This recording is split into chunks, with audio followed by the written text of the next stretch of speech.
മുഖ്യമന്ത്രി രാജിവെക്കണം. ഇടതുമുന്നണി convener EP Jayarajan BJP നേതാവിനെ കണ്ടതും തിരിച്ചടിയായി.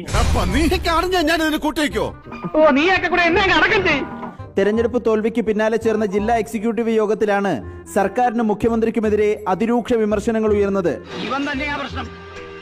ഇരിക്കുന്നവരെ മുടിയും പ്രശ്നങ്ങൾ അവസാനിക്കില്ല. സർക്കാർ ജീവനക്കാരെയും പെൻഷൻകാരെയും വെറുപ്പിച്ചു.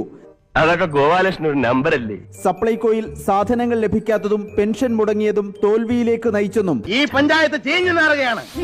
അധികാരത്തിന്റെ മത്ത് പിടിച്ച അന്ധനായ പ്രസിഡന്റ് ഈ നാടിനെ കുട്ടിച്ചോറാക്കും. രാജിവെക്കില്ലെന്ന് മുഖ്യമന്ത്രി പിണറായി വിജയൻ. എന്നെ കൊലച്ചു കൊടുക്കാൻ വന്ന ഒഴിയാ ബാധ.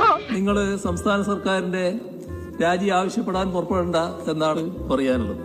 എന്റെ അടുത്തൊന്നും ഒഴിഞ്ഞു പോകാൻ ഇഷ്ടമില്ലല്ലേ. ഇനിയെല്ലാം ദൈവത്തിന്റെ കയ്യിലാ. ഭാഗ്യമുണ്ടെങ്കിൽ നമുക്ക് വീണ്ടും കാണാം. ഇന്ന് നേതാവ് നാളെ രാജാവ്.